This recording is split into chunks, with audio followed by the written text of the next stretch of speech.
बहुत समय पहले की बात है। एक राजा के 3 पुत्र थे। काफ़ी समय तक सत्ता संभालने के बाद अब राजा समय रहते अपने राज्य की कमान किसी योग्य के हाथ में देकर जिम्मेदारियों से मुक्त हो जाना चाहता था। वैसे तो इसके लिए वे अपने तीनों पुत्रों में से सबसे बड़े पुत्र को उत्तराधिकारी घोषित कर सकते थे, परंतु वे ऐसा करके अपने तीनों पुत्रों में से किसी प्रकार का कोई कलह पैदा नहीं करना चाहते थे।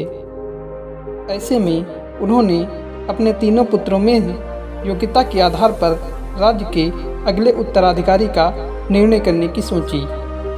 राजा का ये फैसला राजकुमार को ही नहीं वरन मंत्रीगणों को भी काफ़ी पसंद आया, क्योंकि योग्यता के आधार पर उत्तराधिकारी का चयन होने से आगे भी राज्य का भविष्य उज्जवल रहने की पूरी उम्मीद थी।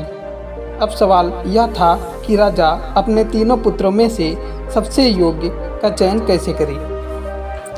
इसके लिए उन्होंने अपने मंत्रियों के साथ काफ़ी मंथन किया। एक दिन राजा ने अपने तीनों बेटों को अपने पास बुलाया और कहा, मेरे अंदर अब पहले जैसी शक्ति और सामर्थ्य नहीं रहा। ऐसे में मैं वक्त रहते अपने अगले उत्तराधिकारी अर्थात राज्य के अगले शासक का चयन कर देना चाहता हूँ, जिससे आगे चलकर मेरे न रहने पर इस बात को लेकर तुम तीनों में से किसी प्रकार का संघर्ष की स्थिति उत्पन्न न हो। राज्य की सत्ता में उसके हाथ में देना चाहता हूँ जो राज्य के प्रति अपनी जिम्मेदारियों को ठीक समझ सके और उसे ठीक से निभा सके। उसमें वह योग्यता हो जिससे वह प्रजा की समस्याओं का ठीक ढंग से निवारण कर सके और उनकी रक्षा कर सके। ऐसे में मैं तुम तीनों में सत्ता की कमान उसे देना चाहूँगा जो तुम तीनों में सबसे योग्य हो। राजा की ऐसी बातों को सुनकर तीनों बहुत खुश हुए। राजा ने फिर कहा, मैं तुम तीनों के मध्य कुछ प्रतियोगिताएं रखूंगा, जिसमें जो खुद को सबसे बेहतर साबित करेगा उसी को मैं अपना उत्तराधिकारी बनाऊंगा। राजा ने इस प्रतियोगिता के लिए अगला दिन निर्धारित किया। अगले दिन सुबह राजा ने अपने तीनों बच्चों को अपने पास बुलाया, जहां राजा ने अपने बड़े लड़के से एक काठ का उल्लू बनाने को कहा। उसने दूसरे बेटे को मिट्टी का उल्लू बनाने को कहा। वही अपने सबसे छोटे बेटे को कागज पर एक खूबसूरत उल्लू बनाने को कहा। काम देने के बाद राजा ने अपने तीनों बेटों से कहा, मैं शाम को आकर तीनों का काम देखूंगा। जिसका काम सबसे अच्छा होगा मैं उसे राजा बनाऊंगा। पिता के जाने के बाद दोनों बड़े बेटे अपने काम को पूरा करने के लिए तन मन से जुट गए। वही राजा का तीसरा बेटा जो थोड़ा आलसी था, वह थोड़ी ही देर काम करने के बाद थकावट महसूस करने लगा। उसने पास रखे पलंग पर लेटकर थोड़ा आराम करने की सोची। पलंग पर लेटते ही वह अपने राजा बनने के बाद अपने सुनहरे भविष्य और अपने ऐशो आराम की कल्पनाओं में डूब गया। उसे लगने लगा कि अब तो उसे कुछ भी करने की आवश्यकता नहीं होगी। उसे जिस चीज़ की इच्छा होगी वह वस्तु अगले ही पल उसके समक्ष प्रस्तुत हो सक जाएगी। हालांकि बीच बीच में उसका मन ख्यालों से निकलकर काम की तरफ भी लौटता, मगर जब भी वह काम की ओर देखता तो उसे आलस्य पूरी तरह घेर लेता। उसे लगता कि ये काम काफ़ी आसान है। ऐसे में थोड़ा आराम करने से कुछ नहीं बिगड़ने वाला। वह उसे कुछ ही समय की मेहनत में उसे पूरा कर लेगा। देखते ही देखते सुबह से दोपहर और दोपहर से शाम होने लगी, मगर उसके ख्याली सपनों का न तो अंत हुआ और न ही उसने काम को शुरू किया। लेकिन देर होता देख मन ही मन उसके अंदर छटपटाहट सी होने लगी थी। अब देर हो रही है, उठो और काम शुरू करो।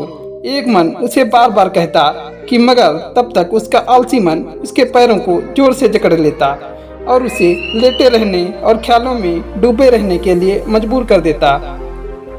तभी अचानक पिता के आने की आहट ने उसके शरीर में मानो 440 वोल्ट का करंट पैदा कर दिया हो। वह पिता की आवाज़ को सुनते ही घबरा गया, क्योंकि उसने तो अभी तक काम शुरू भी नहीं किया था। ऐसे में वह भागकर काम शुरू कर दिया। तभी उसके पिता वहां आ धमकी। पिता को सामने पाकर वह और ज़्यादा घबरा गया। वहीं बेटे के इस आधे अधूरे काम को देखकर राजा बहुत क्रोधित हुए, क्योंकि उन्होंने अपने बेटे से जिस तरह की काम की अपेक्षा की थी, बेटे ने उसके बिल्कुल विपरीत काम किया था। ऐसे में पिता का क्रोधित होना स्वाभाविक था। पिता के गुस्से को देखते हुए बेटे ने कहा कि बस बस हो गया पिताजी। यह कहकर अपने काम में लग गया, मगर पिताजी ने उसे रोक दिया और कहा, समय अब खत्म हुआ। तुम्हें जितना वक्त मुझे देना था मैं दे चुका।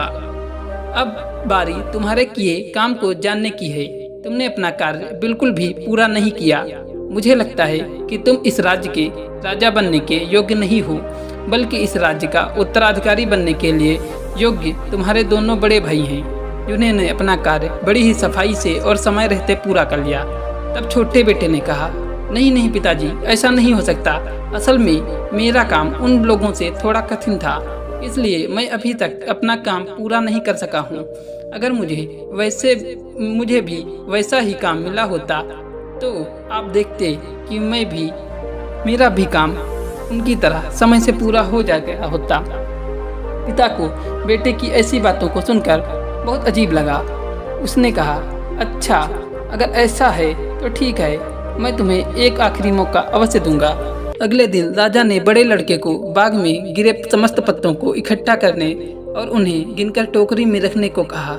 जाते जाते उन्होंने बेहद कठोर शब्दों में उससे कहा कि ध्यान रहे, इस कार्य में किसी प्रकार की कोई त्रुटि ना हो। तुम इस प्रतियोगिता में से सीधे बाहर हो जाओगे। इसके बाद राजा ने अपने दूसरे पुत्र को एक महुए के बाग में बुलाया, जहाँ ढेर सारे महुए पेड़ों के नीचे बिखरे पड़े थे। राजा ने दूसरे पुत्र से सभी महुओं को उठाने और उन्हें ठीक से गिनकर टोकरी में रखने को कहा। जाते जाते राजा ने उसे भी प्रतियोगिता को गंभीरता से लेने और किसी भी प्रकार की गलती न करने के लिए सचेत किया।